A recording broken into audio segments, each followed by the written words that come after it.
You won't find smiles on the faces of many children in Guatemala, where malnutrition is widespread, and so is the child sex trade. But high in the mountains, there is Casa Angelina, a place of peace for children who have been rescued from the streets.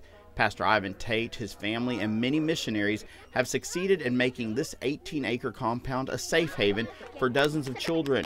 But the work that's being accomplished here is just a small drop in what could be described as a sea of poverty. You don't have to travel far from Casa Angelina to discover the world from where those kids were rescued. In fact, within a mile of the house, there's this village where you can find kids hungry for love and for the basics. Our group of Southeast Texas missionaries is made up of members from TCPT, which made a name for itself as the hottest fitness program in the area. But they did not come here to build up their bodies. They came here to build a home for a widow. This is fast. But two of our members made discoveries that would change our purpose in Guatemala and our lives. Wendy Valdez loved taking photos of the village kids, but noticed one boy seemed hesitant to get his photo taken. That boy, Walter, had a secret that he could not hide. He didn't want me to see his feet because his toes were all out, his shoes, they were all showing. His shoes are halfway torn. Wendy had found her own personal mission, getting Walter new shoes. And while Wendy is fluent in Spanish, you did not have to know it to learn how Walter felt about his gift. His smile said it all. Sí. He's very happy with his new tennis shoes, so they're going to the trash, okay? 1, 2, 3. Yes! There goes the other one. Bye-bye! As we worked on building a new home for the widow, Miss Dolores, we started noticing the need that surrounded us. These kids, they have no hope. They don't have any kind of social welfare system to get them out of it.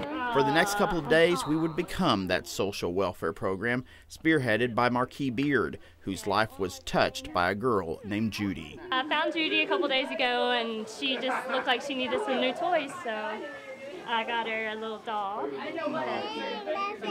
Through Judy, we came to understand that while Casa Angelina fills a huge void in the lives of many Guatemalan children, it cannot help them all, but every little bit helps. So inspired by the acts of kindness performed by Wendy and Marquis, we all began doing our part to make a difference in this forgotten village.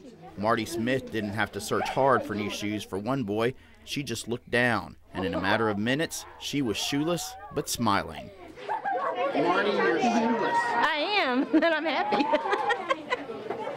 I don't know what else to say. Somebody needed them a whole lot more than I did, and I was very happy to give them to him.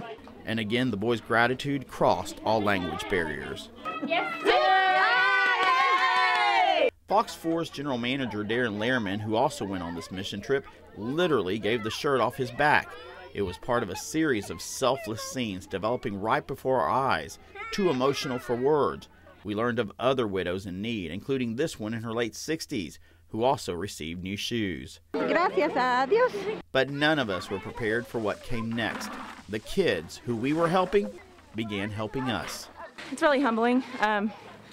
We're out here doing all this work, and we're coming together as a team, and it's really great to feel the appreciation of all the kids. I love it. They're so willing and eager to help. They work very, very hard. These little boys get up at 5 o'clock in the morning before they go to school to go chop wood just so they can have breakfast cooked in the morning for their families. Our kids are so spoiled. We didn't even ask them to help. They just jumped in and started passing buckets and filling them with rocks, and it's crazy. They're crazy kids. Kids in America would never do this. They'd be on the couch playing video games.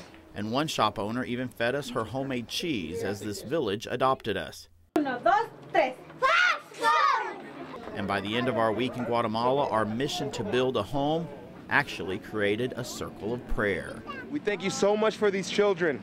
We ask for your hand to touch this village and all of their residents. And we leave here hoping this circle serves as a foundation of hope. Angel San Juan, Fox 4 News.